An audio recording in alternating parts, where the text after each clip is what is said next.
Hello friends, so welcome back to our channel. तो friends, आज हम लेके आ गए एक नया लेक्चर, एक नया चैप्टर जो कि है वेव ऑप्टिक्स। तो रे ऑप्टिक्स एक बड़ा सा चैप्टर खत्म करने के बाद एक simple chapter, easy chapter wave optics लेके आ गए हैं। ये चैप्टर इजी है, सिंपल है और इसके अंदर कॉन्सेप्ट कम है। ठीक है, इसके जो लगभग 8-9 वीडियो में सारे कॉन्सेप्ट खत्म हो जाएंगे। हाँ, लेकिन इसके ऊपर क्वेश्चन बहुत सारे आए हुए हैं, जे मीन्स प्रीवियस ईयर में, जे एडवांस प्रीवियस ईयर में। तो कम कॉन्सेप्ट के साथ मार्क्स स्कोरिंग चैप्टर है, तो इसको जरूर से कर लेना अगर आपको कॉम्पिटिशन पॉइंट ऑफ व्यू में अच्छा मार्क्स स्कोर करना है। ठीक है, बिकॉज कॉन्सेप्ट कम है और इसके अंदर क्वेश्चन ज़्यादा आते हैं। ठीक है, जितने कॉन्सेप्ट आज कर रहा हूँ, आज तो हम समझेंगे कि ऑप्टिक्स क्या है, मतलब किसकी स्टडी करता है वो, कैसे रे ऑप्टिक्स से डिफरेंस है, क्या क्या इसके अंदर पढ़ने वाले हैं, और हम देखेंगे अलग अलग साइंटिस्ट लोगों ने क्या क्या थियरी दी है वे ऑप्टिक्स के बारे में। ठीक है, तो जितना भी कॉन्सेप्ट लिखा हो उसको नोट करो और क्वेश्चन साथ उसको पॉज करके ट्राई करो। तो इतने इन्फॉर्मेशन के साथ शुरू करते हैं अपना lecture.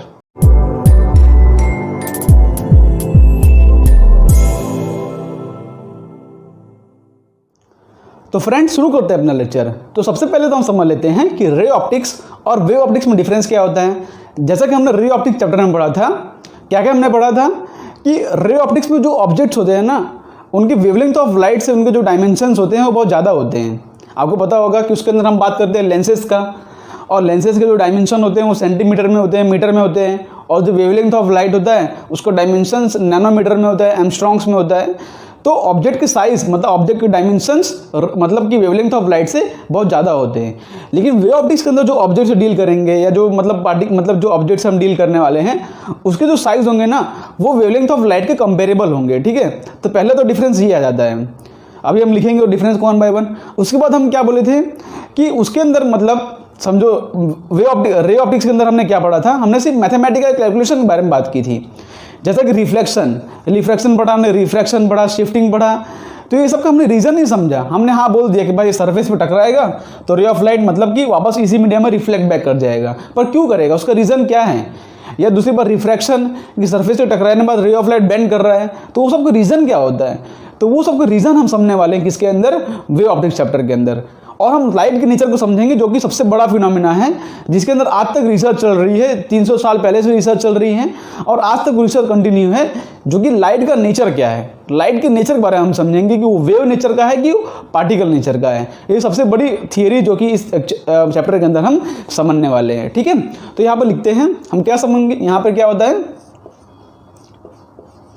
The size of objects. ठीक है, the size of objects are comparable with wavelength of light. Wavelength of light मतलब समझो इन नैनोमीटर, या नैनोमीटर में होता है, या तो बोलो एंगस्ट्रॉम्स में होता है। ठीक है, इस तरह से उनके साइज होते हैं। ओके, और दूसरी बात हमने क्या की थी, यहाँ पे हम क्या क्या स्टडी करेंगे, रीजंस बिहाइंड, या तो पहले हम समझेंगे नेचर ऑफ लाइट। ठीक है, study of nature of light,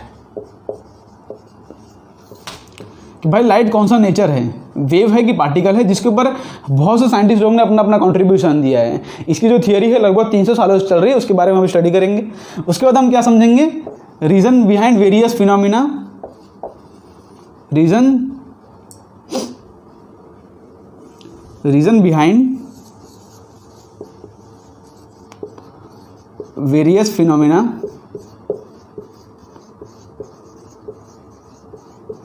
like reflection, refraction, ये सब का रीज़न समझेंगे, जो कि हम हाइगन्स के वेव थियरी से हम प्रूव करने वाले हैं। ठीक है, इस सब का रीजंस। उसके बाद इसके अंदर हम इंटरफेरेंस, डाइफ्रैक्शन, पोलराइजेशन, ये सब जो आपको टेक्निकल वर्ड्स लग रहे हैं, सब आपको ये चैप्टर खत्म होने के बाद सब आपको इजी लगेगा। ठीक है, वो सब हम समझने वाले हैं इसके अंदर। क्या क्या समझेंगे, और इंटरफेरेंस, डाइफ्रैक्शन, एक एक टॉपिक को हम डिटेल में पूरा स्टडी करने वाले हैं। ठीक है, पोलराइजेशन, एक्सेट्रा, इसके अंदर बहुत स्टडी करने वाले। और भी इसके अंदर हम जो है यंग डबल स्लिट एक्सपेरिमेंट करेंगे, जो कि बहुत ही फेमस है। इसके अंदर क्या पढ़ेंगे हम, यंग डबल स्लिट एक्सपेरिमेंट, आपको चैप्टर का ओवरऑल आइडिया रहना चाहिए, इसलिए मैं पहले लिखा दे रहा हूँ, ठीक है। यंग डबल स्लिट एक्सपेरिमेंट, ये एक्सपेरिमेंट होता है जो कि प्रूफ करता है मतलब लाइट के वेव नेचर के बारे में, तो उसके बारे में एक्सपेरिमेंट था, उसको भी हम डिटेल स्टडी करने वाले हैं और मोस्टली क्वेश्चन इसके ऊपर आते हैं, तो उसको ध्यान से एकदम देख लेना, ठीक है। और भी इसके अंदर बहुत से टॉपिक पढ़ेंगे हम, जो है फ्रेसनेल्स बाइप्रिज्म और मतलब इसके अंदर क्या बोलते हैं रिजॉल्विंग पावर ऑफ टेलीस्कोप, वो सब इसके अंदर हम पढ़ने वाले हैं। तो मेनली आज के चैप्टर के अंदर हम जो शुरुआत करेंगे चैप्टर के अंदर, वो हम पढ़ेंगे study of nature of light, ठीक है। नेचर ऑफ लाइट, लाइट का नेचर क्या है। अब लाइट के नेचर के ऊपर बहुत से साइंटिस्ट लोगों ने कंट्रीब्यूशन दिया है, इसकी जो स्टडी चल रही है ऑलमोस्ट 300 साल से चल रही है। तो और अभी तक पता है ये रिजॉल्व नहीं हुआ है, अभी तक एग्जैक्टली पता नहीं चल चुका है। आज तो हम मान चुके हैं कि लाइट जो है वेव और पार्टिकल दोनों है। देखो अभी की जाने हम मान चुके हैं कि लाइट वेव भी है और पार्टिकल भी है, लेकिन तो भी 100% कन्फर्मेशन से कोई नहीं कह सकता कि लाइट क्या है, क्योंकि बहुत से साइंटिस्ट लोगों ने लाइट का वेव नेचर प्रूव किया है और बहुत से साइंटिस्ट लोगों ने लाइट का पार्टिकल नेचर प्रूव किया है।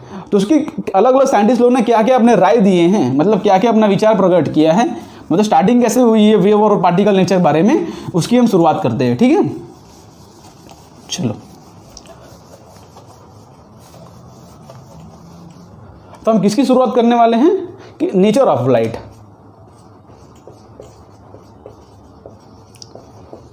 नेचर ऑफ लाइट, सबसे बड़ी मिस्ट्री, लाइट इज वेव और पार्टिकल। लाइट भैया वेव है या पार्टिकल है, मतलब लाइट के अंदर कण मतलब वेव होते हैं, लाइट एक पर्टिकुलर वेव है जिसको जैसे एनर्जी ट्रैवल करती है, या कोई पार्टिकल है, ठीक है। तो सबसे पहली बार इसका जो ख्याल आया, मतलब सबसे पहली बार जो लाइट के बारे में जिन्होंने सोचना किया, वो अपने एक सबसे फेमस साइंटिस्ट, सबके फेवरेट साइंटिस्ट, जिनका हर थियरी में कुछ ना कुछ पार्ट होता है। बताओ कौन साइंटिस्ट हैं वो। सबसे पहला जिसका थियरी आता है वो आता है न्यूटन कॉर्पस्कुलर थ्योरी। न्यूटन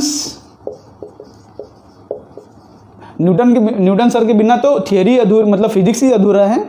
तो इनका जो रहता है हमेशा कोई ना कोई थियरी में कुछ ना कुछ कंट्रीब्यूशन तो रहता ही है। तो इसके अंदर भी इसका कंट्रीब्यूशन, न्यूटन सर का कंट्रीब्यूशन है न्यूटन कॉर्पस्कुलर थ्योरी,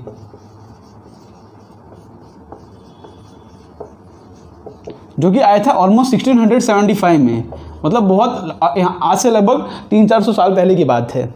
तो ये सब पहले बता दे रहा हूँ। देखो आज के लेक्चर में हम 2-3 साइंटिस्ट की बात करेंगे, वो सब क्या प्रूव करना चाह रहे हैं कि लाइट वेव है या पार्टिकल। सब अपने अपने बारे में अपना राय दे रहे हैं कि लाइट वेव है कि पार्टिकल, मतलब इसको प्रूव करने के लिए अलग अलग साइंटिस्ट लोग ने अलग अलग जो है अपने अपने ओपिनियन दिए हैं, ठीक है। तो उसी ओपिनियन को हम 1 by 1 समझते हैं। तो उसके सबसे पहले मतलब साइंटिस्ट थे वो न्यूटन कॉर्पस्कुलर थ्योरी, जिनका एक बुक था ऑप्टिक्स, OPTIKS, ये बुक नाम था उनका, OPTIKS, ठीक है। तो इन्होंने बताओ, देखो आपको पता चलना चाहिए कौन से साइंटिस्ट लोगों ने मतलब लाइट के किस मतलब नेचर के बारे में बात की है, बस आपको मेनली वही पता होना चाहिए। तो न्यूटन कॉर्पस्कुलर थ्योरी वैसे तो फेल हो गया था, लेकिन इसका जो मेनली आपको जो याद रखना है, इसके अंदर क्या रखना है कि इन्होंने लाइट के पार्टिकल नेचर की बात की है। लाइट इज पार्टिकल, ठीक है। अलग अलग साइंटिस्ट लोगों ने क्या क्या बोला वो समझेंगे। तो न्यूटन ने क्या बोला है कि लाइट एक पार्टिकल है, ठीक है। एग्जैक्टली इन्होंने क्या बोला वहां पर सेंटेंस लिखो कि light is made up of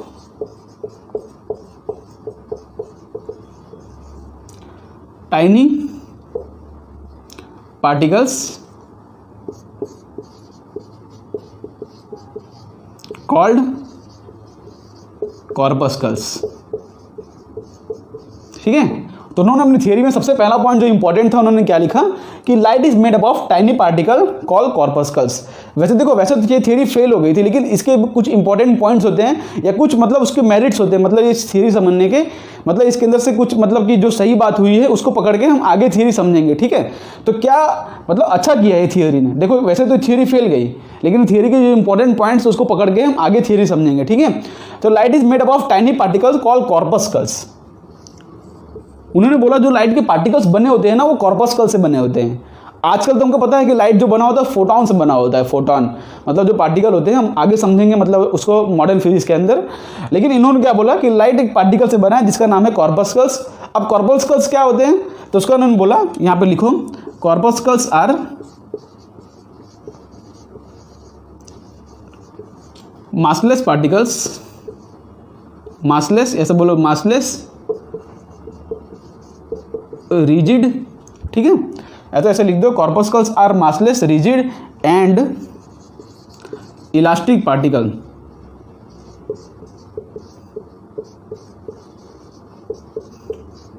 ठीक है, उन्होंने कॉर्पस्कल्स के बारे में क्या बताया कि कॉर्पस्कल से पार्टिकल्स होते हैं, मतलब लाइट जो मतलब पार्टिकल से बने हुए हैं वो कॉर्पस्कल से बने हैं, और कॉर्पस्कल ऐसे पार्टिकल होते हैं जो कि मासलेस होते हैं, रिजिड होते हैं और इलास्टिक होते हैं। इलास्टिक इन द सेंस, आपको इलास्टिक मतलब कोलिजन पढ़ा होगा आपने, अगर 11 में पढ़ा होगा, कोलिजन आता है इलास्टिक कोलिजन। तो इलास्टिक कोलिजन कैसे दिखाता है पार्टिकल कि मतलब किसी ऑब्जेक्ट से टकराता है तो उसमें कोई एनर्जी को लॉस नहीं होता है, उसके अंदर हम मोमेंटम वगैरह कंजर्व करके उसके हम पूरे इक्वेशन निकालते हैं। तो उन्होंने बताया कि मतलब कॉर्पस्कल भी उसी पार्टिकल से बने हैं जिसका जो कि मासलेस हैं, रिजिड हैं और इलास्टिक पार्टिकल्स हैं। तो सबसे पहले इन्होंने क्या बताया कि लाइट एक पार्टिकल है, उसके बाद उन्होंने बताया कि लाइट एक ऐसे पार्टिकल से बने हैं जिसका नाम कॉर्पस्कल्स है। कॉर्पस्कल्स ऐसे पार्टिकल्स हैं जो मासलेस हैं, रिजिड और इलास्टिक पार्टिकल्स हैं। तो सबसे पहली बार इन्होंने लाइट के बारे में इतना विवरण दिया, इतना उन्होंने थियोरी दिया, ठीक है। अब इसकी मदद से मतलब कि ये कॉर्पस्कल्स की मदद से अब इन्होंने बोला कि कॉर्पस्कल्स क्या क्या होते हैं। कॉर्पस्कल्स अलग अलग कलर ऑफ लाइट के लिए अलग अलग होते हैं। यहाँ पर लिख दो कि डिफरेंट कलर ऑफ लाइट। इन्होंने और क्या बताया अपनी थियोरी में, जो कि इंपॉर्टेंट पॉइंट्स वही लिखा रहा हूँ आपको, ज़्यादा कुछ मतलब बहुत थियोरी में बड़ा होता है, लेकिन क्या इंपॉर्टेंट है वही लिखा रहा हूँ, ठीक है। कि different colours of light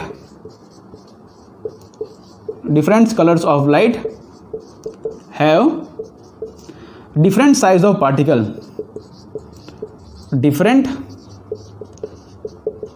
size of corpuscles, ठीक है। उन्होंने और क्या बताया कि लाइट के अलग अलग जो पार्टिकल्स होते हैं वो अलग अलग साइज के होते हैं, डिफरेंट साइज के होते हैं। जैसे कि वायलेट लाइट हो गया, उसके पार्टिकल जैसे कि आप इमेज में देख सकते हो कि वायलेट लाइट हो गया मतलब उसके पार्टिकल थोड़े बड़े बड़े हैं, ठीक है, उसके कॉर्पस्कल थोड़े बड़े बड़े हैं। और जैसे रेड लाइट हो गया उसके कॉर्पस्कल छोटे छोटे हैं, येलो लाइट हो गया उसके कॉर्पस्कल मीडियम है। तो अलग अलग कलर ऑफ लाइट के लिए अलग अलग साइज ऑफ कॉर्पस्कल्स होते हैं, ठीक है। अब इतनी उन्होंने मतलब लाइट के अंदर जो किस चीज़ से बना हुआ है उसके लिए उन्होंने इतनी थियोरी दे दी। अब इस थियोरी से क्या मतलब क्या हुआ, मतलब क्या प्रॉफिट हुआ, क्या लॉस हुआ, उसको हम समझते हैं। तो लाइट के पार्टिकल नेचर से, जैसे इन्होंने कहा, उसकी मदद से ये क्या क्या समझा पाए, मतलब क्या क्या लाइट के कौन से नेचर के बारे में समझा पाए। हमको पता है कि वेव ऑप्टिक्स के अंदर हम लाइट के नेचर के बारे में समझेंगे कि रिफ्लेक्शन, रिफ्रैक्शन, इंटरफेरेंस, डायफ्रैक्शन। तो उसमें से कौन से नेचर के बारे में जो लाइट इस पार्टिकल वो क्या क्या दिखाता है वो हम समझते हैं, ठीक है। इसको यहाँ से हटा देता हूँ। अब कॉर्पस्कल्स है लाइट, इन्होंने बोल दिया लाइट कॉर्पस्कल्स है, तो उससे उन्होंने क्या क्या एक्सप्लेन किया, इनके अचीवमेंट क्या क्या हैं। तो यहाँ पर लिखो कि दिस थियरी एक्सप्लेन्ड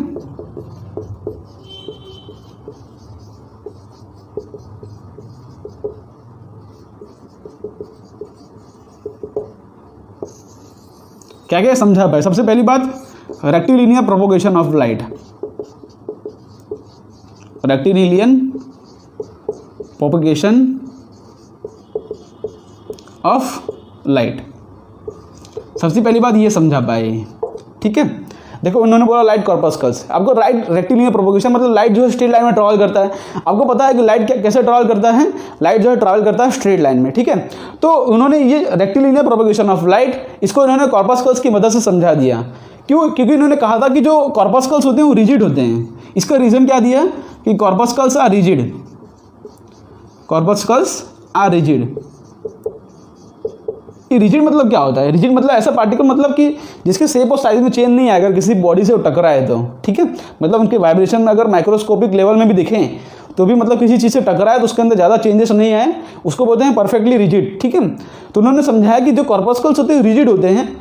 तो आपको पता है कि जैसे बॉल हो आपके पास, अगर वो परफेक्टली रिजिड होगा तो आप किसी बॉल में अगर मतलब कि दीवार में अगर आप सीधा फेंकोगे तो वापस सीधा वो अपने पास आ जाएगा, ठीक है। अगर मतलब कि इलास्टिक नेशन भी अगर मतलब कर लें तो जो रेक्टिलिनियर प्रोपोगेशन ऑफ लाइट है, उन्होंने बोल दिया कि भाई कॉर्पस्कल्स रिजिड पार्टिकल्स हैं, तो जो अगर हम लोग उसको सीधा फेंकेंगे, अगर हम उसको सीधा फेंकेंगे तो सीधा ही जाएगा वो, ठीक है। तो उन्होंने उसकी मदद से लाइट का रेक्टिलिनियर प्रोपोगेशन ऑफ लाइट वो प्रूव कर दिया। लाइट की अलग अलग प्रॉपर्टीज होती हैं। अगर इन्होंने बोल दिया कि लाइट पार्टिकल्स है तो लाइट की जितनी प्रॉपर्टीज होती है उसको समझाना चाहिए। तो रेक्टिलिनियर प्रोपोगेशन ऑफ लाइट इन्होंने प्रूव कर दिया। दूसरा इन्होंने क्या प्रूव कर दिया? Reflection of light, reflection of light. अब जो रिफ्लेक्शन ऑफ लाइट है उसके लिए इन्होंने रीज़न दिया कि जो कॉर्पस्कल्स होते हैं वो इलास्टिक होते हैं। क्या होते हैं? कॉर्पस्कल्स आर इलास्टिक।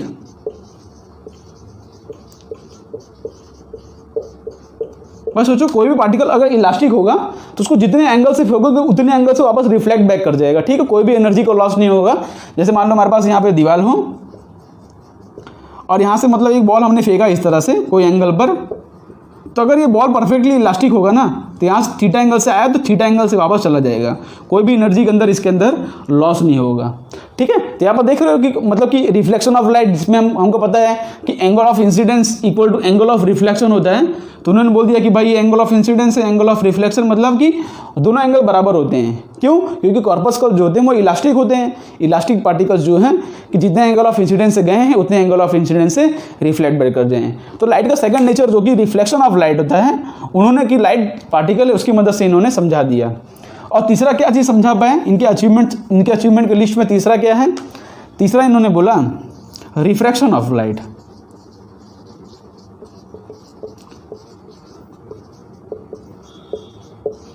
अब रिफ्रैक्शन ऑफ लाइट को कैसे समझाएंगे? तो रिफ्रैक्शन ऑफ लाइट को उन्होंने ऐसा समझाया कि मान लो हमारे पास यहाँ मीडियम हो, देखो ध्यान से, कि मान लो हमारे पास कोई दूसरा मीडियम है, वाटर हो समझ लो, मतलब कोई एक रे ऑफ लाइट यहाँ से आ रही है। अब देखो हमको तो पता है कि रे ऑफ लाइट क्या होता है कि डेंस मतलब रेयर से डेंसर में जाए तो टुवर्ड्स द नॉर्मल बेंड करती है। ठीक है, हमको ये पता है। इसका रीज़न भी हम समझेंगे, जो कि एक और साइंटिस्ट ने दिया था, हाइगन्स करके साइंटिस्ट है, उन्होंने इसका रीज़न समझाया था कि रे ऑफ लाइट क्यों बेंड करती है। लेकिन ये न्यूटन साहब थे, उन्होंने भी इसको ट्राई किया समझाने के लिए। उन्होंने क्या रीज़न दिया इसका? देखो उनका ये बात तो सही है। आप समझो कि 1675 की बात कर रहा हूँ, तब तो किसी को ये भी नहीं पता था लाइट होता क्या है, क्या होता है। तब उन्होंने इतनी बड़ी थियरी दे डाली है। भले मतलब थियरी रॉन्ग प्रूव हुई है, लेकिन इतने सारे उसके इंपॉर्टेंट अचीवमेंट्स हैं जो कि आगे हमको काम आने वाले हैं। तो न्यूटन साहब का उस समय का जो एक्सपेरिमेंट था मतलब काफ़ी सक्सेसफुल था, भले मतलब उसके फेलियर्स हुए हैं। तो उन्होंने रिफ्रैक्शन ऑफ लाइट के बारे में क्या कहा? उन्होंने कहा कि रे ऑफ लाइट इस सरफेस पे आती है, तो यहाँ पर डिफरेंट तरह के पार्टिकल्स हैं। ये क्या करते हैं कि लाइट के पार्टिकल्स को अपनी तरफ अट्रैक्ट करते हैं हर डायरेक्शन में। जैसे कि यहाँ पे पार्टिकल्स आया तो ये हर डायरेक्शन में अट्रैक्शन फील कर रहा है, इस तरह से हर डायरेक्शन में अट्रैक्शन फील कर रहा है। अच्छा, उन्होंने जो अपने पॉइंट्स दिए थे वहाँ पे क्योंकि लाइट पार्टिकल हैं, उन्होंने ये भी बोला था कि मतलब डिफरेंट मीडियम में लाइट की स्पीड डिफरेंट होती है। ठीक है, वो पॉइंट रह गया, उसको लिख लेना आप कि लाइट पार्टिकल है। उन्होंने ये भी एक पॉइंट दिया था कि डिफरेंट मीडियम के अंदर लाइट का डिफरेंट स्पीड होता है। ठीक है, उन्होंने ये बात प्रूव किया था, मतलब उन्होंने ये बात बोला था, तो उसको पॉइंट के अंदर मेंशन कर देना कि डिफरेंट मीडियम लाइट का डिफरेंट मीडियम के अंदर डिफरेंट स्पीड होती है। ठीक है, तो उन्होंने क्या बोला कि लाइट अगर इस मीडियम से इस मीडियम में जा रही है तो यहाँ पे जो पार्टिकल्स होते हैं इसको अट्रैक्ट कर रहे हैं। अब ये अट्रैक्शन की वजह से देखो कि ध्यान से हर डायरेक्शन में इसका अट्रैक्शन हो रहा है, हर डायरेक्शन में। तो नेट इसका जो अट्रैक्शन होगा ना वो मिड में कहीं आएगा। देखो ये और ये कैंसिल हो गए, ये कैंसिल हो गए, नेट अट्रैक्शन बीच में कहीं आएगा यहाँ पे। तो रे ऑफ लाइट जो सीधे जाना चाह रही थी, देखो जाना चाह रही थी एक्चुअली में ऐसे, लेकिन वो पार्टिकल से अपने इस तरह से बेंड कर गई क्योंकि नेट फोर्स इसको इस तरफ लग रहा था। तो उन्होंने ये रीज़न दिया। इन्होंने क्या रीज़न दिया कि डिफरेंट मीडियम वाले जो पार्टिकल्स होते हैं कि मीडियम पार्टिकल्स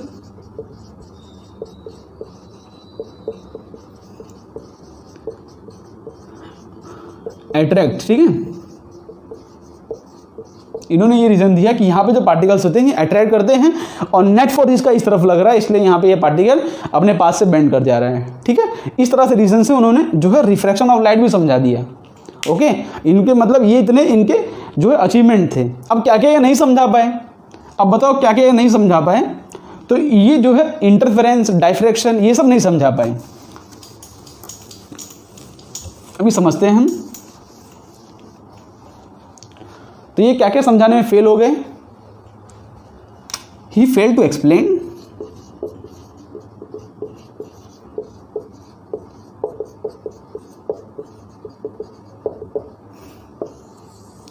सबसे पहला इंटरफेरेंस।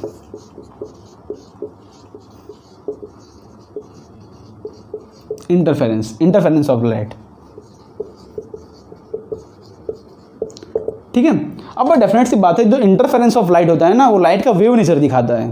जो इंटरफेरेंस ऑफ लाइट होता है वो लाइट का वेव नेचर दिखाता है कि भाई दो वेव आपस में मिलती हैं, जैसे कंस्ट्रक्टिव, जैसे कि आप यहाँ पे देख सकते हैं एनिमेशन में कि मतलब वो लाइट होती है, मतलब दो तरीके की लाइट वो आपस में इंटरफियर करते हैं, तो उससे कंस्ट्रक्टिव इंटरफेरेंस बन रहा है, कि डिस्ट्रक्टिव इंटरफेरेंस बन रहा है, ये होता है लाइट का वेव नेचर के बारे में। जैसे कि आपने क्लास 11 में वेव में पढ़ा होगा इंटरफेरेंस का डिस्ट्रक्टिव नेचर और कंस्ट्रक्टिव नेचर, कि अगर दो वेव्स के मैक्सिमा साथ में मीट कर रहे हैं इस तरह से तो वेव कंस्ट्रक्ट करती हैं और वहाँ पे उसका दोनों ने नेट रिजल्टेंट ऐड होता है, और हम जब मतलब एक मैक्सिमा और मिनिमम मिले तो उनका जो है मतलब इस तरह समझो कि दो वेव्स अगर साथ में इस तरह से मीट कर रहा है, दोनों का मतलब मैक्सिमम मीट कर रहा है साथ में, तब इंटरफेरेंस मतलब कि तब कंस्ट्रक्टिव इंटरफेरेंस बनता है, और एक वेव का मैक्सिमा एक वेव का मिनिमम मिल रहा है, तब यहाँ पे दोनों का नेट कैंसिल आउट हो जाता है और क्या बोलते हैं डिस्ट्रक्टिव इंटरफेरेंस बनता है।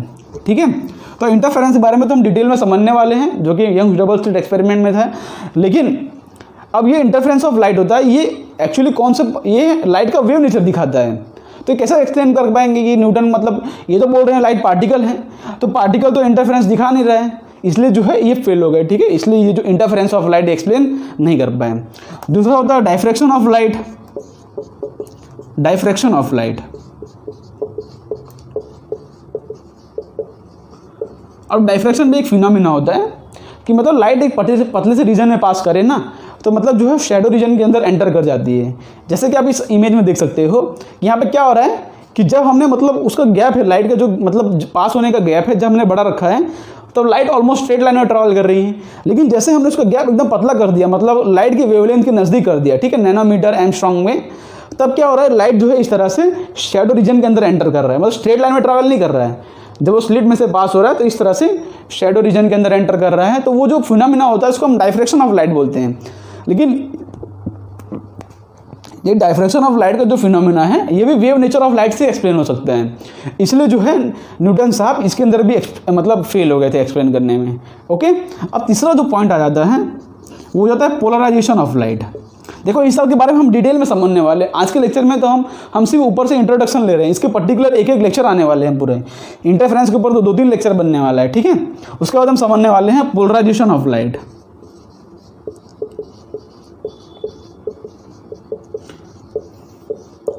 अब पोलराइजेशन भी एक फिनोमिना होता है, जो कि आपको पता है कि इलेक्ट्रोमैग्नेटिक वेव्स आपने अगर पढ़ा होगा चैप्टर नंबर 8 में, तो आपको पता है कि एक्चुअली मतलब जो बने होते हैं इलेक्ट्रोमैग्नेटिक वेव्स, लाइट जो बने होते हैं वो इलेक्ट्रोमैग्नेटिक वेव से बना होता है, जिसके अंदर इलेक्ट्रिक फील्ड और मैग्नेटिक फील्ड वाइब्रेट कर रही होती हैं। आपको पता होगा उसके अंदर हमने इलेक्ट्रिक फील्ड की भी इक्वेशन लिखी थी, मैग्नेटिक फील्ड की भी इक्वेशन लिखी थी, हमने ट्रैवलिंग वेव का जो कि इक्वेशन लिखा था कि E = आपको याद हो E0 sin ω/t ± kx। हमने इलेक्ट्रोमैग्नेटिक वेव का इस तरह से इक्वेशन लिखा था ना, आपको अगर याद हो तो ये तो हो गया मतलब लाइट इलेक्ट्रोमैग्नेटिक वेव होता है। आपको एक्चुअली में पता होगा कि मतलब वेव नेचर की बात करें तो लाइट जो होता है इलेक्ट्रोमैग्नेटिक वेव, जिसके अंदर इस तरह से मतलब इलेक्ट्रिक फील्ड और मैग्नेटिक फील्ड वाइब्रेट कर रहे होते हैं। तो पोलराइजेशन ऑफ लाइट होता है कि मतलब लाइट का मतलब किसी एक डायरेक्शन में, जैसे कि आप यहाँ पे एनिमेशन में देखो कि लाइट जो है हर डायरेक्शन में रैंडमली मूव कर रहा है। आपसे ऊपर से आइडिया ले लो, बाकी इसके पर्टिकुलर लेक्चर आने वाले हैं। जैसे लाइट जो हर डायरेक्शन में मोशन कर रहा है, उसके बाद यहाँ पे पोलराइजर आता है, जिसके पास मतलब जैसे इस तरफ हो, जैसे यहाँ पे पोलराइजेशन में एंटर करने का इतना रास्ता हो, तो बाकी जो डायरेक्शन में रे ऑफ लाइट है कैंसिल आउट हो जाएंगे और लाइट यहाँ पे सिर्फ एक डायरेक्शन में इस तरह से ट्रैवल करेगा। ठीक है, आप एनिमेशन में देख सकते हो कि इसके एंटर करने से पहले यहाँ पे लाइट 2-3 डायरेक्शन में है, लेकिन जैसे इसके अंदर एंटर करता है उसके बाद जो डायरेक्शन में अपना पोलराइजर है उसी डायरेक्शन में रे ऑफ लाइट पोलराइज हो जाता है। जैसे कि यहाँ पे पोलराइजर अगर इस डायरेक्शन में होता, अगर ऐसे होता पोलराइजर, तो यहाँ पर रे ऑफ लाइट जो कि सिर्फ इस डायरेक्शन में है वही बचेगा और बाकी सब जो है वो ख़त्म हो जाते हैं। ठीक है, मतलब बाकी सब जो है वो मतलब उसको रिजेक्ट कर देता है और सिर्फ जो इस डायरेक्शन में होता है उसको सिर्फ आगे पास होने देता है। ठीक है, तो ये होता है पोलराइजेशन का कॉन्सेप्ट कि मतलब लाइट का किसी एक डायरेक्शन में मतलब पोलराइज होना। ठीक है, तो इसको भी हम समझने वाले डिटेल में, लेकिन ये भी जो है मतलब लाइट का वेव नेचर दिखाता है। ये इलेक्ट्रोमैग्नेटिक वेव होता है। अब ये इलेक्ट्रोमैग्नेटिक वेव ये फिनोमिना दिखाता है, मतलब क्या है कि लाइट का वेव नेचर दिखाता है। तो ये तीन फिनोमिना होते हैं, आप नोट कर लो, आपके बहुत सारे एमसीक्यूज में आते हैं। इंटरफेरेंस, डायफ्रैक्शन, पोलराइजेशन, ये सब जो है लाइट का कौन सा नेचर दिखाते हैं, लाइट का वेव नेचर दिखाता है। और इसीलिए जो है न्यूटन साहब ये सब को एक्सप्लेन करने में ये सब एक्सप्लेन नहीं कर पाए थे। ठीक है, ये एक्सप्लेन क्यों नहीं कर पाए थे? बिकॉज दिस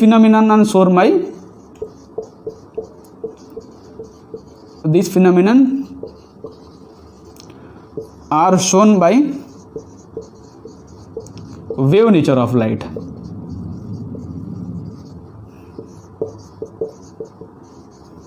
ओके, इसलिए जो है ये सब वो एक्सप्लेन नहीं कर पाए थे। तो इनके तो थियरी में इतने हो गए, इनके थियरी के इंपॉर्टेंट अचीवमेंट, रिफ्लेक्शन।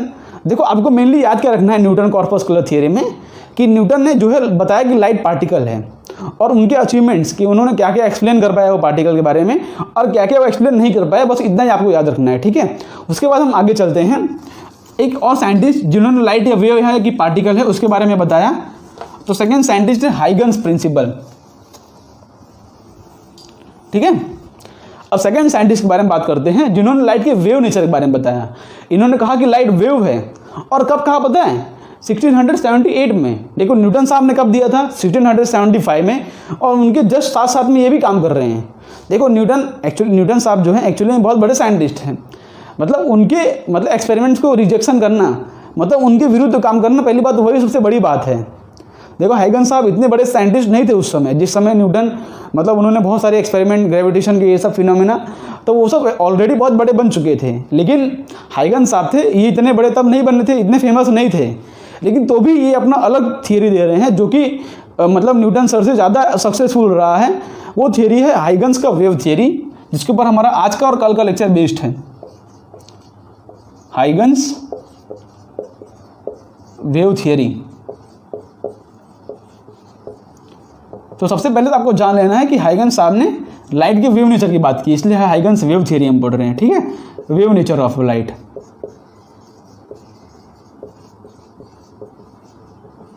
लेकिन इनकी थियरी में प्रॉब्लम है। इन्होंने क्या बोला पता है? इनकी थियरी में स्टार्टिंग में इन्होंने क्या बोल दिया, इनकी जो बुक्स हैं ट्रीटिस ऑफ लाइट करके इन्होंने एक बुक बनाया था, उसके अंदर इन्होंने ये सारी थियरी दी थी। कब दी थी? 1678 में। लेकिन स्टार्टिंग में इन्होंने प्रॉब्लम कर दी, जो कि वो रिजेक्शन वो क्या बोलते हैं, रॉन्ग पॉइंट में आ गया। क्या बोल दिया इन्होंने कि light is a mechanical wave, light is a mechanical wave. इन्होंने इतना तो बोला कि लाइट वेव है, लेकिन इन्होंने क्या बोला कि लाइट मैकेनिकल वेव है, ठीक है, मैकेनिकल वेव। अब मैकेनिकल वेव कैसे होते हैं? जिसको मीडियम की जरूरत होती है। आपको पता है कि लाइट जो इलेक्ट्रोमैग्नेटिक वेव होता है, वो वेव होता है कौन से टाइप का? इलेक्ट्रोमैग्नेटिक वेव होता है। उसको मीडियम की जरूरत नहीं है ट्रैवल करने के लिए। वो जो है हम सन से लेकर अर्थ तक हमारे रेज आती हैं, यूवी रेज, ये सब रेज आती हैं, तो बताओ उसको कि मीडियम की जरूरत है। वहाँ तो स्पेस होता है, तो भी लाइट ट्रैवल करती है ना। तो लाइट जो होता है इलेक्ट्रोमैग्नेटिक वेव होता है, वो मैकेनिकल वेव नहीं होता, ठीक है। इन्होंने सबसे पहली बात इन्होंने ये मिस्टेक कर दी, लेकिन उन्होंने इनका अचीवमेंट क्या है कि इन्होंने बताया लाइट एक वेव है। चलो पहली बार किसी ने वेव नेचर के बारे में बात तो किया। अभी तक सब समझ रहे लाइट पार्टिकल है, किसी ने वेव नेचर के बारे में बात तो किया। क्या बोला इन्होंने? लाइट एक मैकेनिकल वेव है, जो कि रॉन्ग है। एक्चुअली में लाइट मैकेनिकल वेव नहीं होता, वो इलेक्ट्रोमैग्नेटिक वेव होता है, जिसकी स्पीड होती है स्पीड ऑफ लाइट के इक्वल, ठीक है। तो लाइट एक मैकेनिकल वेव है। इन्होंने और बताया कि light travels longitudinally, light travels longitudinally, जो कि ये भी गलत है। क्यों? क्या पता है? क्योंकि इन्होंने बोला लाइट मैकेनिकल वेव है, और मैकेनिकल वेव जो है लॉन्गिट्यूडनली ट्रैवल करते हैं। और लॉन्गिट्यूडनली मतलब कि प्रेशर वेव्स आगे बढ़ती हैं। आपने अगर वेव चैप्टर पढ़ा होगा तो उसके अंदर जो लॉन्गिट्यूडनल वेव्स होते हैं वो उसके अंदर प्रेशर्स आगे बढ़ती हैं, और जो ट्रांसवर्स वेव होते हैं उसके अंदर जो है लाइट ट्रैवल्स लॉन्गिट्यूडनली। इन्होंने ऐसा बोला, लॉन्गिट्यूडनली, ठीक है। अब स्पेलिंग रॉन्ग है, उसको चेक कर लेना, ठीक है। तो उन्होंने ये बोला कि दोनों पॉइंट रॉन्ग है, लेकिन इन्होंने चलो पहली बार कम से कम वेव नेचर ऑफ लाइट के बारे में बात तो किया कि light is a mechanical waves, light travels longitudinally. इनकी जो थियरी होती है ये बहुत से चीज़ एक्सप्लेन कर पाई। इन्होंने बहुत से और भी पॉइंट दिए इसके बारे में। इन्होंने बोला, अब आपके मन में क्वेश्चन आता है, इन्होंने बोला लाइट मैकेनिकल वेव है, उसको एक मीडियम चाहिए होता है ट्रैवल करने के लिए। तो इन्होंने बोला, उसकी भी इन्होंने एक्सप्लेनेशन दे दिया कि लाइट, आपको पता है कि जो अर्थ से लेकर सन तक, कि सन से लेकर अर्थ तक रेज आती हैं, उसके बीच में वैक्यूम प्रेजेंट होता है। तो इन्होंने बोला कि लाइट मैकेनिकल वेव, उसको मीडियम की जरूरत है। तो सबने पूछा कि भाई कौन सा मीडियम होता है उसके अर्थ और सन के बीच में, तो इन्होंने उसका रीज़न भी दे दिया, ठीक है, कि भाई अगर इफ़, यहाँ पे लिखो कि if light is mechanical wave, if light is mechanical wave,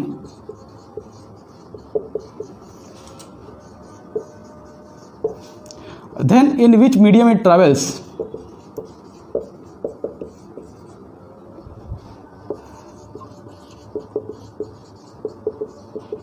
भाई लाइट अगर मैकेनिकल वेव तो कौन से मीडियम में ट्रैवल कर रहा है? भाई सन से लेकर अर्थ तो वैक्यूम प्रेजेंट है, वहाँ तो कोई मीडियम है नहीं, तो कौन से मीडियम में ट्रैवल कर रहा है? तो उसका भी इन्होंने रीज़न दे दिया। उन्होंने बोल दिया कि सन से लेकर अर्थ तक जो मीडियम है ना, उसके अंदर एक पर्टिकुलर एक थिन मतलब कि एक लेयर है जो कि ईथर का लेयर होता है। इन्होंने क्या बोला कि मीडियम,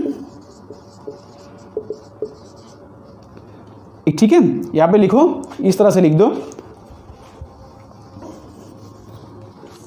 कि there is a presence of medium. इन्होंने क्या बोला कि there is a presence of medium everywhere, मतलब इन्होंने हर जगह बोला, विच इज ईथर। इन्होंने बोला कि अपना यूनिवर्स जो है एक पतले से मीडियम से मतलब घिरा हुआ है, और मीडियम क्या है, ईथर है, ईथर। तो लाइट जो होता है मैकेनिकल वेव है और एक पर्टिकुलर ईथर मीडियम है, वो ट्रैवल करता है, ठीक है। अब हर जगह जहाँ वैक्यूम होता है उन्होंने बोला वहाँ भी एक मीडियम प्रेजेंट होता है जिसको इन्होंने ईथर का नाम दिया, और लाइट जो है ईथर के अंदर ट्रैवल करता है। इन्होंने इस तरह से एक्सप्लेनेशन दे दिया। लेकिन इन्होंने चलो इतनी बात रॉन्ग प्रूफ की मत, लेकिन उन्होंने बात की लाइट के वेव नेचर की। अब लाइट की वेव नेचर की वजह से ये कौन से बात एक्सप्लेन कर पाए वो लिखते हैं हम यहाँ पे। इसको यहाँ से हटा देता हूँ, और कुछ जानने की जरूरत नहीं आपको, बस इतनी सी बातें आपको जाननी है।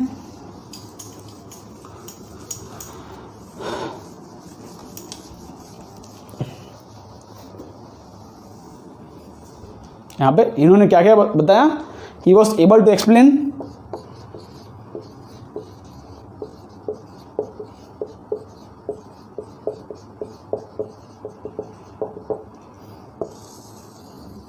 सबसे पहली बात कौन सा चीज एक्सप्लेन कर पाया, वो रिफ्लेक्शन ऑफ लाइट, ठीक है, रिफ्लेक्शन ऑफ लाइट एक्सप्लेन कर पाए।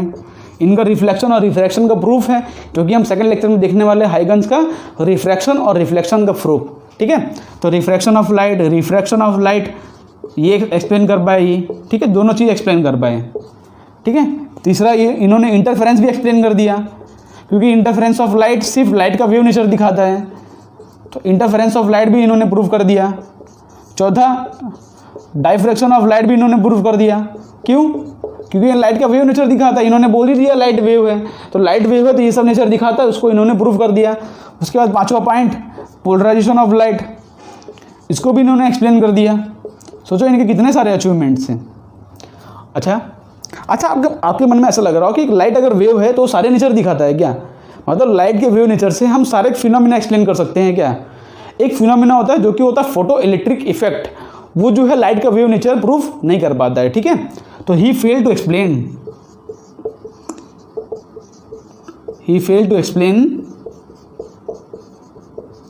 फोटो इलेक्ट्रिक इफेक्ट, जो कि हम मॉडर्न फिजिक्स में समझेंगे, ठीक है। फोटो इलेक्ट्रिक इफेक्ट जो कि आइंस्टाइन का फोटो इलेक्ट्रिक इफेक्ट है, जिसको हम समझेंगे किस तरह से होता है कि भाई किसी सरफेस से, आपको अगर थोड़ा बहुत याद हो केमिस्ट्री के अंदर आपने पढ़ा होगा वर्क फंक्शन के बारे में, भाई किसी सरफेस के अंदर इलेक्ट्रॉन निकालने के लिए मिनिमम कितनी एनर्जी चाहिए, ठीक है, वो उसका वर्क फंक्शन होता है। उसके अंदर हम फोटो इलेक्ट्रिक इफेक्ट होता है, हम इलेक्ट्रॉन को बाउंड करते हैं सरफेस के ऊपर, तो अगर वो अपने मतलब मिनिमम एनर्जी लेवल अचीव कर जाता है उसके बाद इलेक्ट्रॉन इजेक्ट हो जाता है सरफेस से, तो वो प्रोसेस होता है फोटो इलेक्ट्रिक इफेक्ट का, ठीक है। लेकिन ये जो होता है ये क्या दिखाता है, लाइट का पार्टिकल नेचर दिखाता है। भाई इलेक्ट्रॉन क्या है, पार्टिकल, मतलब उसके अंदर जो छोटे छोटे पार्टिकल्स होते हैं, भाई किसी भी बीम ऑफ लाइट में से अगर इलेक्ट्रॉन इजेक्ट हो रहा है तो वो पार्टिकल्स है ना, तो फोटो इलेक्ट्रिक इफेक्ट लाइट का पार्टिकल नेचर दिखाता है।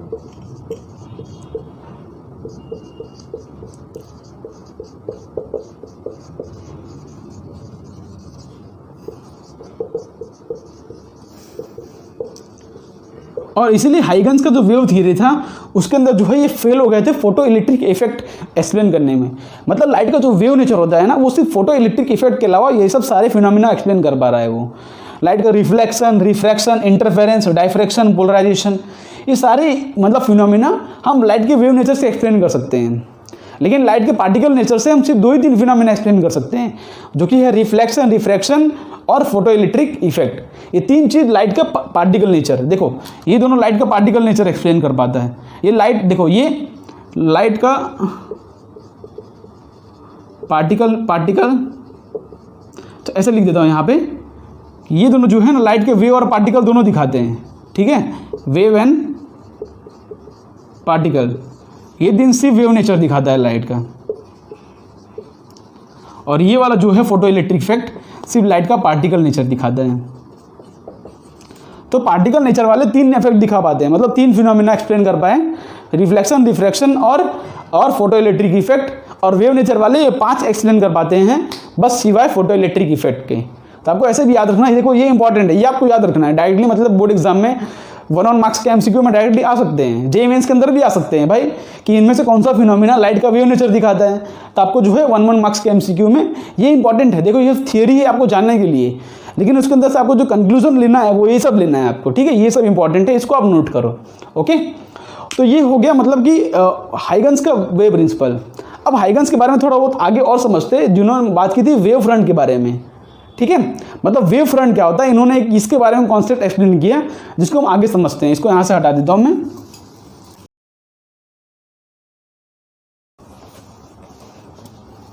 ठीक है, तो अब हम समझते हैं हाइगन्स का प्रिंसिपल।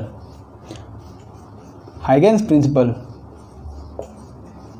ये इंपॉर्टेंट है, हमारे सिलेबस में है, और इसी की मदद से हम जो है लाइट का रिफ्लेक्शन और रिफ्रैक्शन नेचर दोनों प्रूव करने वाले हैं। तो इसको जो है ध्यान समझ लेना। हाइगन्स प्रिंसिपल क्या कहता है, यहाँ पे इन्होंने एक वर्ड बताया जो कि है वेव फ्रंट। वेव फ्रंट, ठीक है, तो हम वेव फ्रंट के बारे में समझते हैं कि वेव फ्रंट एक्चुअली में होता क्या है और क्या है, ये नया टर्म आ गया है wave front.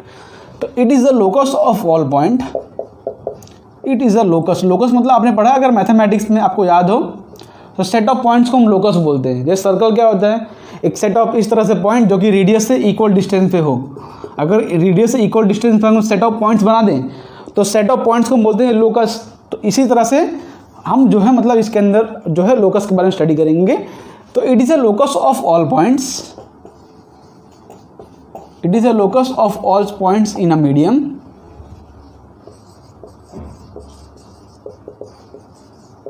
which are in the same phase, which are in the same phase। Okay, तो ये पॉइंट को समझने से पहले क्या लिखा है पॉइंट के, सबसे पहले हमें समझना पड़ेगा लोकस। तो जैसा कि मैंने आपको बताया कि सर्कल बनाना हो, बोलूँगा सर्कल का लोकस बनाओ, तो लोकस जो होता है उसका मतलब होता है सेट ऑफ पॉइंट्स। मतलब किसी पॉइंट का, जैसे कि मान लो हम बोल रहे हैं सर्कल की बात कर रहा हूँ, तो मैं बोल रहा हूँ सेंटर से ऐसे पॉइंट्स का लोकस बनाओ जो कि एग्जैक्टली r डिस्टेंस पर हो।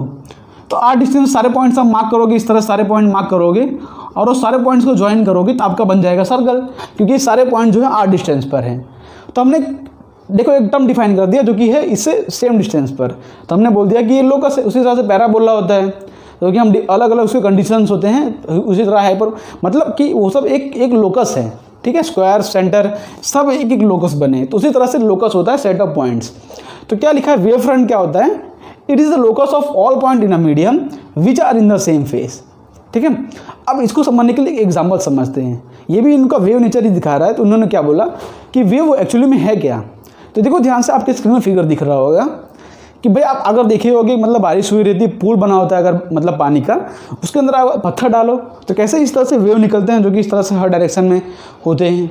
ठीक है, मतलब भाई अगर यहाँ पे पॉइंट होगा, बारिश करोगे इस तरह से जो है हर डायरेक्शन में इस तरह से आगे वेव प्रोपेगेट करते हैं आगे की तरफ, इस तरह से।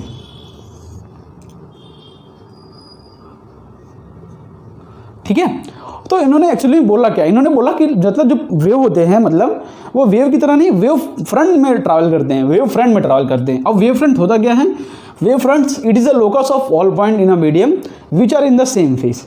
जैसे यहाँ पे सेम डिस्टेंस पर जाओगे, जैसे आप फिगर में देख सकते हो कि यहाँ पर बीच में मतलब उस तरह से एक इस तरह से वेव जैसे आ रहे हैं, मतलब भाई इस तरह से वेव जैसा आ रहा है।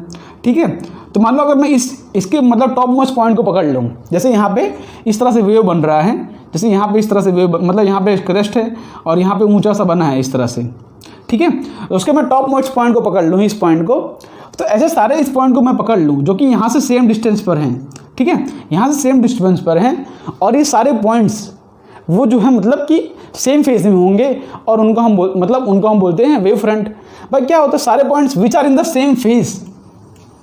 सेम फेज मतलब उन दोनों बीच में कोई भी फेज का डिफरेंस ना हो। तो अब जो है मतलब कि जहाँ पत्थर फेंका है आपने, जहाँ पे सोर्स ऑफ लाइट है, उससे आप सेम डिस्टेंस पर जाओगे किसी भी डायरेक्शन में, सेम डिस्टेंस पे जाओगे किसी भी डायरेक्शन में, तो यहाँ पर जो पार्टिकल्स हैं वो सेम फेज में हैं।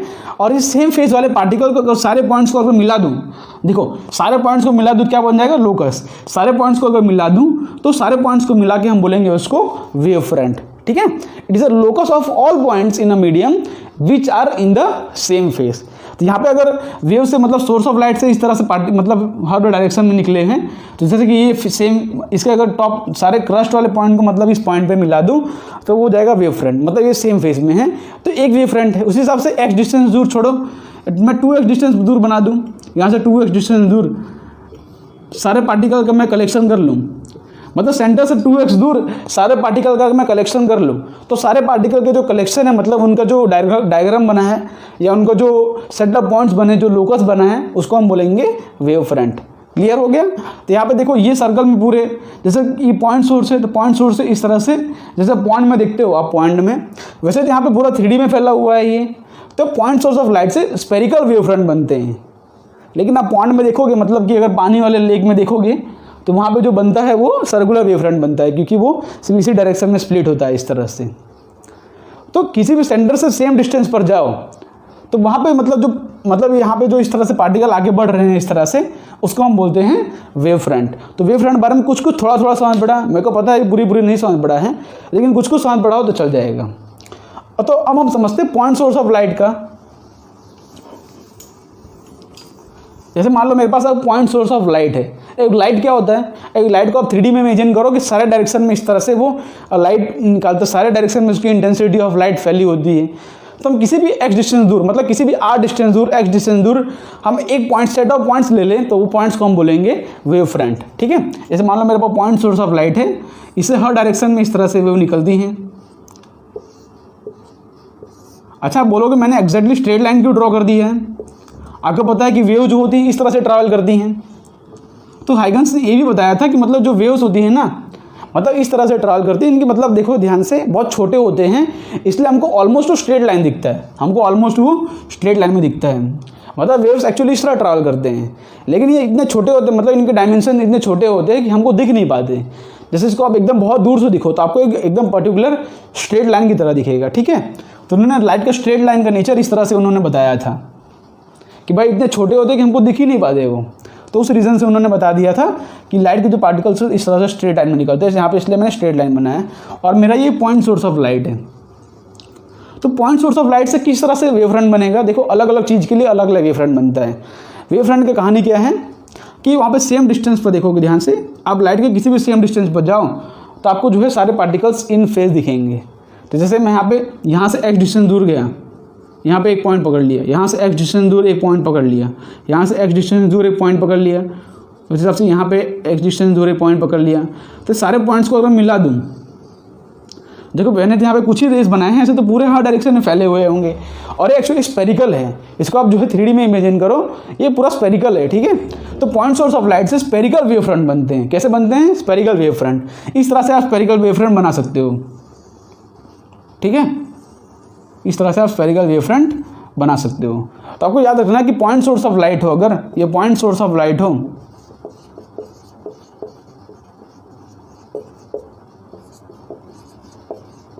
तो उससे कैसे वेव फ्रंट निकलते हैं? उससे निकलते हैं स्पेरिकल वेव फ्रंट।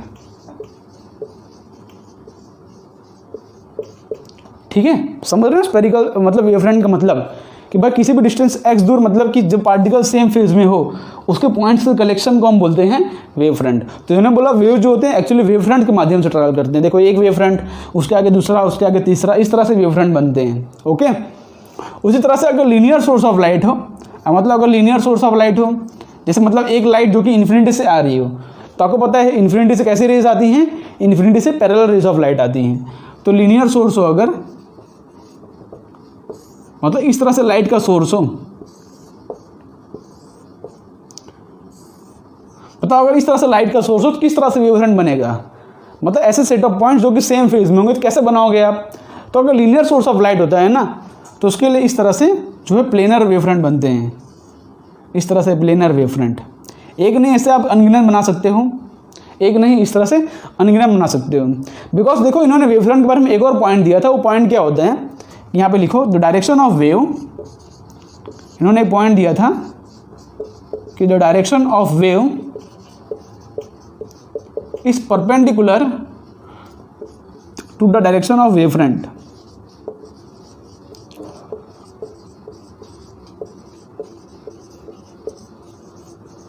मतलब यहाँ पे जो वेव का डायरेक्शन होता है, देखो ये डायरेक्शन ऑफ वेव है, उसके परपेंडिकुलर होता है वेव फ्रंट, ठीक है। मतलब वेव का डायरेक्शन वेव फ्रंट के परपेंडिकुलर होता है। जैसे यहाँ पे देखोगे आप कि ये परपेंडिकुलर है पूरा,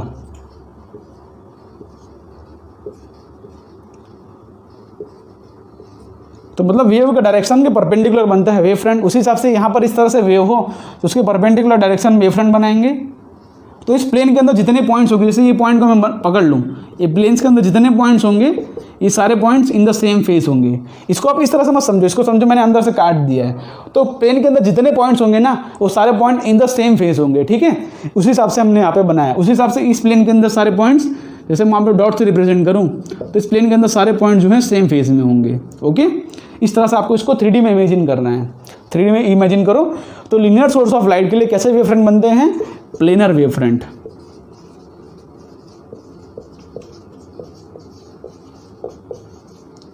सॉरी, इसको लीनियर सोर्स नहीं बोल सकते, इसको ऐसे बोलो कि सोर्स एट इन्फिनिटी।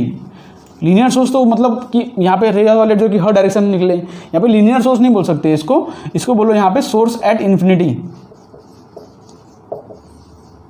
ठीक है। यहाँ पे एक मिस्टेक हो गई कि इसको लीनियर सोर्स नहीं बोलो आप, इसको बोलो सोर्स एट इन्फिनिटी। मतलब इन्फिनिटी से रे ऑफ लाइट आती हैं तो उसके लिए प्लेनर वेव फ्रंट बनते हैं, ठीक है।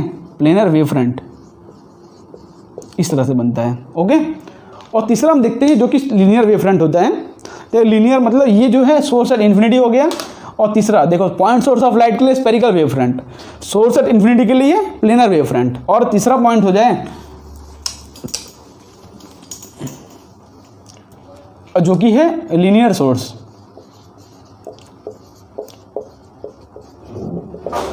मतलब यहाँ पे समझ लो एक रॉड जैसे समझ लो जिसके हर डायरेक्शन में, मतलब जैसे एलईडी लाइट समझ लो, ट्यूबलाइट समझते हो ना, ट्यूबलाइट। तो ट्यूबलाइट को आप सीधा खड़ा कर दो तो हर डायरेक्शन में रेज ऑफ लाइट निकल रही हैं। तो उसके लिए बताओ कैसे वेव फ्रंट बनेंगे? जैसे कि आप देखो ट्यूबलाइट समझो कि ट्यूबलाइट से हर डायरेक्शन में मतलब इस तरह से रेज ऑफ लाइट निकल रही है, यहाँ पर भी, आगे भी, पीछे भी, इस तरफ भी। तो उसके लिए जो वेव फ्रंट बनता है ना, जैसे कि इस तरह से रे ऑफ लाइट निकल रही है हर डायरेक्शन में, ठीक है। इमेजिन करो कि पूरा 3D में है तो उसके लिए जो वेव फ्रंट बनता है सिलिंड्रिकल वेव फ्रंट बनता है। कैसा वेव फ्रंट? सिलिंड्रिकल। भाई आपको ऐसे पॉइंट्स पकड़ने जो कि सेम फेज में हो, तब पूरा गोल चक्कर मतलब इस तरह से करोगे तो पूरा सिलेंडर जैसे फॉर्म कर लेगा। तो लीनियर सोर्स ऑफ लाइट के लिए सिलिंड्रिकल वेव फ्रंट बनता है। कैसा वेव फ्रंट बनता है? सिलिंड्रिकल वेव फ्रंट, ठीक है। लीनियर सोर्स ऑफ लाइट के लिए कैसा वेव फ्रंट बनता है? सिलिंड्रिकल वेव फ्रंट बनता है। यहाँ पे मतलब हर पॉइंट्स के परपेंडिकुलर, जैसे कि आपको पता हो हमें इलेक्ट्रोस्टैटिक्स में पढ़ा था किस तरह से अगर लीनियर सोर्स ऑफ लाइट होता है उसके लिए हम गॉसियन सरफेस कैसे लेते हैं? सिलिंड्रिकल। जिस तरह से पॉइंट सोर्स होता है तो हम स्पेरिकल गॉसियन सरफेस लेते थे। क्यों गॉसियन सरफेस लेते थे? क्योंकि उसके हर पॉइंट पर इलेक्ट्रिक फील्ड सेम होता था। उस हिसाब से यहाँ पर अगर इस तरह से वेव निकले हर डायरेक्शन में, एक लाइट का सोर्स हो उसके हर डायरेक्शन में जो है सेम फेज में होंगे, उस तरह का जो वेव फ्रंट बनाएंगे तो सिलिंड्रिकल वेव फ्रंट बनेगा वो। तो इतनी बातें क्लियर हो गई कि लीनियर सोर्स के लिए कैसा बनेगा वेव फ्रंट? सिलिंड्रिकल। और भी इसके केसेस होते हैं, जैसे कि हम समझा जाए, अगर हम देखें थोड़ा बहुत, तो जैसे कि मान लो कि प्रिज्म से, जैसे कि या लेंस पकड़ लो, तो लेंस से इस तरह से रेज ऑफ लाइट अगर आए और इस तरह से रे ऑफ लाइट कन्वर्ट कर जाएं एक पॉइंट पे, तो यहाँ पर तो आपको पता है कि इस तरह से वेव फ्रंट बनेगा, इस तरह से, ठीक है। इसको आप इस तरह समझ सकते हो लाइन। उस हिसाब से यहाँ पे कैसे बनेगा बताओ? इस सारे सरफेस के परपेंडिकुलर कैसे बनेगा? इस तरह से वेव फ्रंट बनेगा, इस तरह से, ठीक है। आप समझ रहे हो ना? इसको आप 3D में इमेजिन करो, अंदर में काट रहा हूँ, जैसे कि यहाँ पे भी अगर ड्रॉ करूँ तो इस तरह से आप समझ सकते हो, इस तरह से, ठीक है। इस तरह से मतलब कि लेंस होगा अगर, तो लेंस के रेज ऑफ लाइट को अगर ट्रैक करना हो तो इस तरह से उसका वेव फ्रंट बनता है। तो अलग अलग केस के लिए आप वेव फ्रंट बना सकते हो। जैसे कि मान लो अगर प्रिज्म लें तो प्रिज्म के अंदर आपको पता है कि रे ऑफ लाइट किस तरह से ट्रैवल करती है, तो उस तरह से आप प्रिज्म के अंदर भी वेव फ्रंट बना सकते हो।